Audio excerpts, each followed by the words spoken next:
Welcome to Live the Dream with yours truly, Marty Kaiser. Buckle up and let's get started. Happy Friday, everyone. This is Marty Kaiser with our Friday episode of Real Estate Tidbits. Hope everyone's having a good week. You woke up this morning to a little bit of a chill, nice change. You can see that we're entering fall. And the temperatures for the next few days, I don't think are going to exceed in the 70s. So that's a nice range and greatly appreciated for those of us that like to exercise outdoors. Don't forget this Sunday, we're having daylight savings. So you want to push your clocks back an hour so you'll get an extra hour on Sunday. So you'll wake up earlier than you would expect. So just remember to do that. I'm going to start off with some real estate information that I think will prove interesting to you, both on a national and a local basis. The first thing I was going to do was go over some things that I read that I think are good advice for what we call our Generation Z customers. Generation Z customers are defined basically as being under 30, and there are a lot of our first-time purchasers. And for those of you that are middle-aged and have kids in that 21 to 30 age bracket, you'll know it's probably a little bit more challenging for them getting a foothold as the rents are so high relative to what they were when we grew up. And so saving money is always an issue for those folks. And I know a lot of Generation Z kids are a little bit disappointed and they feel it's harder to purchase a home than it was during our day. That's true in some jurisdictions, but I don't think it's necessarily true through the course of our country. You know, the Florida real estate prices, while they are a lot higher than they were 25 years ago, compared to the rest of the United States, they're kind of mid-range. So they're not, you know, if you lived in California or Massachusetts or New York, then you're really talking about a much higher first point of purchase for buyers. So some of the things that I was reading about that I wanted to reiterate, for those of you that are listening that are in that age group, or for those of you that have children in that age group and are hoping to buy a home, is how are they doing their budgets? How are they making things more affordable for them? So some of the things that I've been doing research about that tend to be a big point of spending for the Generation Z folks are some things that you might consider pretty basic. For example, a lot of folks in that age group drink coffee out regularly, going to Starbucks and the like. And while those are fun places to go and they have great product, it can add up when you're getting a macchiato or any of those flavored coffees. If you're doing that 3 to 5 days a week, it can be expensive. Also, a lot of the Generation Z folks, they eat out a lot. And when you think about the cost of food now, that's probably our biggest point of disappointment in terms of inflation that we're experiencing, and where our current presidential administration has really disappointed because he was elected on a couple of things. His number one thing was he was going to reduce the prices of food and reduce inflation. And the prices of food are at an all-time high. And those are, of course, not only when you buy in a grocery store, but when you go out to eat, of course, the restaurants have to pass along their charges. So it gets quite expensive. You just go to a basic place now, like you might get a hamburger and a drink, and then you add tip on it and such, you're looking at $15. And if you go to a regular, more full-service restaurant, it's considerably more money. So when people are trying to save money and putting together a budget, these are things they need to think about. They make a big difference, and of course, a lot of people just don't factor those in. And, the biggest thing I can advise people, and I have kids in that age group myself, is that real estate still is the best way to establish a financial foothold. You know, you can do other esoteric investments like Some people are willing to speculate in the crypto market. Other people go into stocks and bonds and different things of that nature. And those things are volatile. They go up, they go down. A lot of times timing is so important, and are really having an understanding of what you're investing in. But real estate is a guaranteed profit margin as long as you hold on to the home and don't buy it at its peak and don't sell it at its bottom. And the nice thing with real estate, you're leveraging your money. So what I mean by that is first-time buyer, let's say they're buying a home in the Central Florida area, and let's say they're going to spend $300,000 to $400,000 on their first home. Well, they can get in with an FHA mortgage, and an FHA mortgage allows you to only invest about 3.5% as a down payment. So if you're doing some math on that, let's say you have a $300,000 home. A 3.5% down payment would be under $11,000. So keep that number in mind, $11,000 down payment. And so let's say, we'll take a conservative approach. Let's say that the price of that $300,000 home goes up 4% a year over the next 5 years. So when you do the math on that, your profit over those 5 years is approximately $70,000. So think about that for a second from a mathematical standpoint. You've invested $11,500 and you have an appreciation profit on that house of over $70,000 based on a 4% growth per year. And 4% is pretty conservative. Over the course of the last 20 years in Orlando, the prices have gone up more than that. Some years, obviously, they flatten or they've gone down when we had a slump. And then you always have a few record-breaking years. But 4% is a very conservative and realistic figure. So that's considered the concept of leveraging. You're only investing 3.5%. But yet when you think about it, a $70,000 appreciation on a $300,000 house, your total investment has increased almost 25%. But when you factor in the leveraging aspect, your return on investment is far more than that. So it's a great way to establish a financial foothold in equity. And let's say after that 5 years, hopefully you'll be in a better financial position, and maybe you want to buy a larger home or a newer home. Well, you've established that profit margin, so now it'll be easier for you to qualify for that next home. Also, another way you can do forced savings is by paying down your mortgage quicker, and that's something that I recommend to every customer that I have. So, for example, you're buying that $300,000 home, you put down $11,000, so you finance $289,000.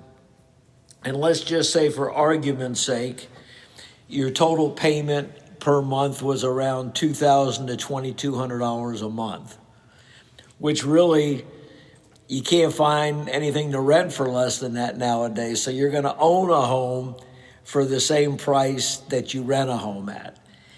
Okay, so keep in mind that $2,000 a month payment. And over the course of 12 months, you're spending in mortgage payments $24,000. Well, that's predicated usually on a 30-year mortgage. And the first few years, when you get a mortgage, you're paying back basically interest. So your actually mortgage amount is not reducing as much as it normally would. But let's just say you want to be more aggressive and put together more equity and basically more forced savings. So that $2,000 a month that you're paying, you can do one of two things. You can make a 13th payment each year. So instead of spending $24,000 for the year, you're now spending $26,400. And that one extra payment a year has reduced your mortgage from 30 years to 19 years.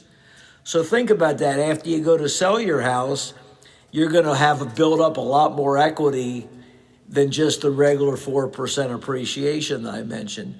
Or if you don't want to do that $2,000 lump sum at the end of the year, you just divide your extra payment rather of $2,000 a month by 12. And the math on that comes out to around $170 a month. So now every month you just send in a house payment for $2,170. And that's the same thing as making an extra payment each year. And the only thing you have to do for your lender is when you send in that monthly mortgage payment, you just designate that extra $170 to be used toward equity. It's a great way to build up equity, and it's a very painless way to build up equity. And if you get into even a more favorable financial situation, you could make 2 extra payments a year and pay your mortgage down even that much quicker. And all these systems are painless ways to build up additional equity. And additional equity enables you to buy another property, or you could always cash out. You could sell your house and you'd have a lot more money that you could put into other investment vehicles. It's a win-win situation for you. And this is where folks that have not bought their first home really need to give some thought to this. And we can explain this in more detail. A lot of times on a podcast, it might seem a little confusing, but I can sit down with somebody and pretty much show them how I can build them additional wealth and equity. And for parents of kids, again, it's a great exercise for you to do to show your kids how they can establish a foothold in the real estate market. Because what are the natural advantages besides the financial benefits? Well, number one, you're establishing stability and roots. And number two, if you're either married or recently married and or has a child or thinking of having a child, you're building up a permanence for your family. Whereas when you're leasing, you're at the mercy of the landlord, and you may be forced to move, whether the landlord wants to sell their home or whether they want to move a relative into your property, whatever the case may be. And apartment complexes, some are better run than others, but apartment complexes can have a lot of potential downsides. For example, if one of the neighbors has a rodent problem, it's going to spread to your apartment, even when they, spray it with a professional pest control company, because roaches and the like just move from one apartment to the other. So there's a tremendous amount of advantages to becoming a homeowner. But the thing is, you have to have a plan. You have to have a budget. You have to have discipline.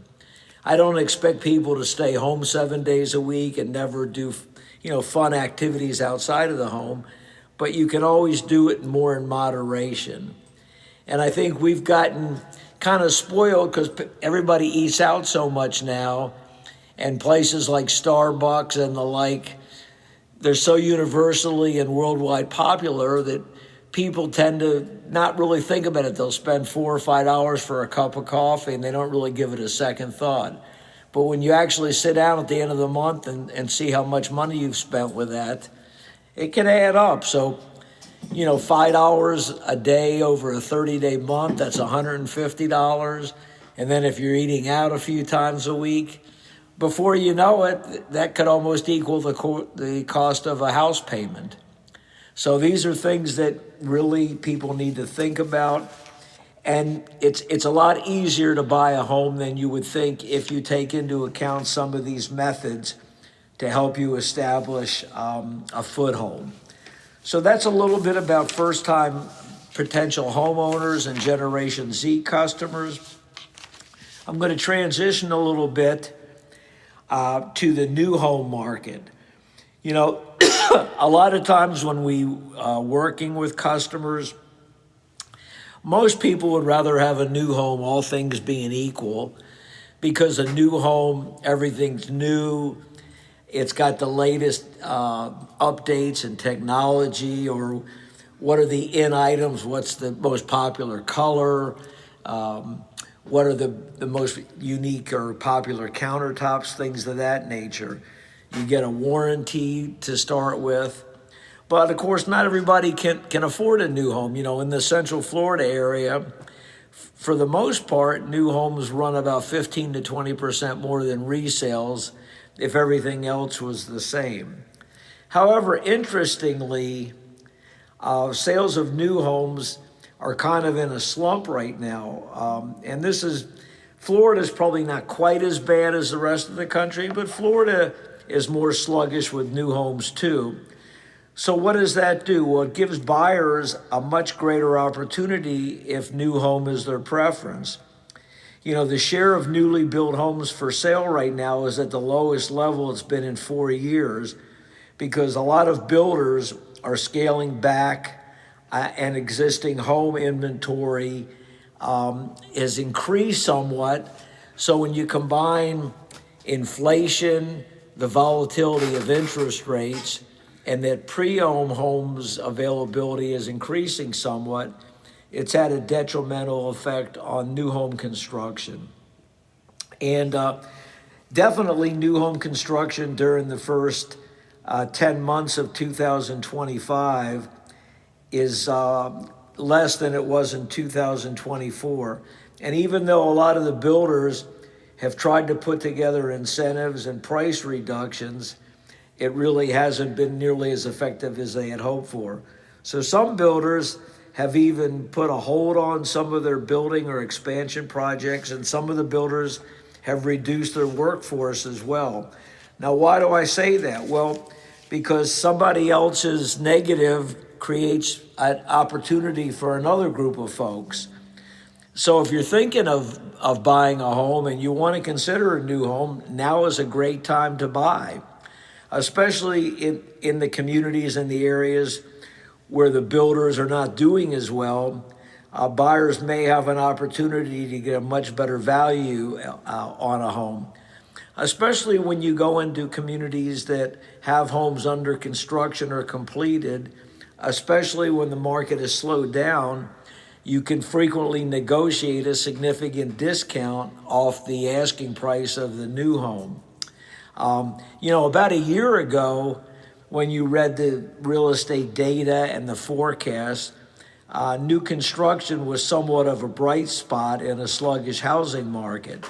But unfortunately, that has changed. And, there was a lot of expectation that our new administration was going to improve the economy, but that hasn't occurred yet. And if anything, the economy is really flat, and in the real estate sector, it's extremely disappointing. And when you combine that with how inflation has affected other aspects of life, it's been a little bit more where the business owners, especially in real estate and some of the other industries, there's a lot of nervousness about the tariffs and the unpredictability of which countries we're going to put the tariffs on, how are they going to affect construction materials, and there's other things that get affected also with the tariffs. So anyway, those things have all created kind of a volatility and an uncertainty. And currently, you're finding incentives are actually continuing to increase. And I think the builder forecast right now remains a little on the pessimistic side. There was a recent report from Redfin, which is a real estate organization, but a big gatherer of real estate data.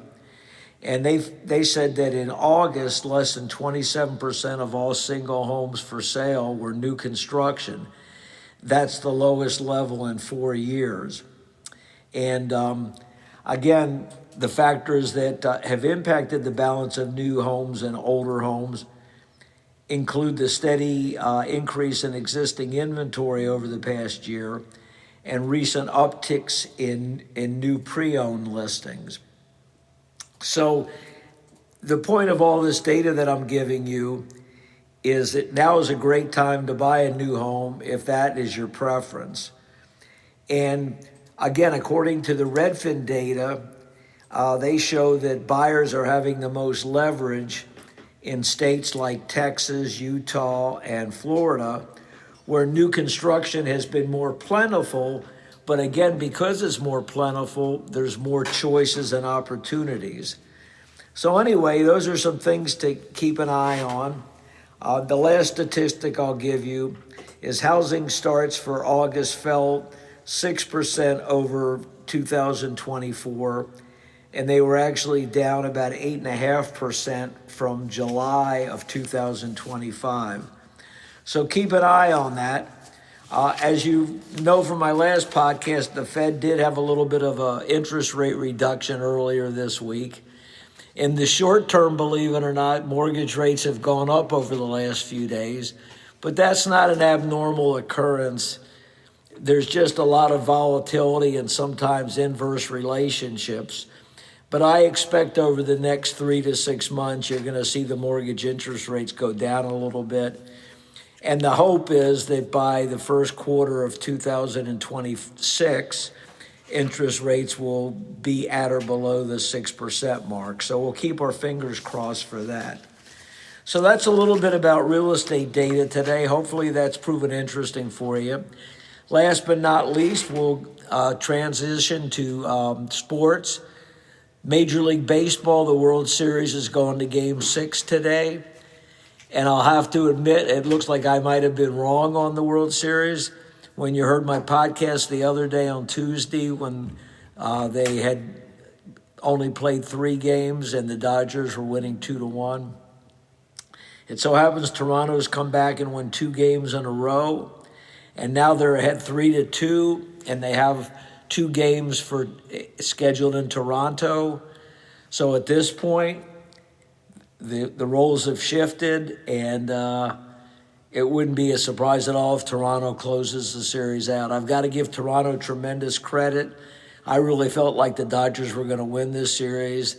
They have a lot more high-profile players, and their pitching had been dominant leading up to the World Series. But Toronto's bats have done a very good job of stressing the Dodgers pitching more. They're a lot more selective in what they swing at. They're effective at hitting a lot of foul balls. And they've forced the Dodgers pitchers to throw more pitches.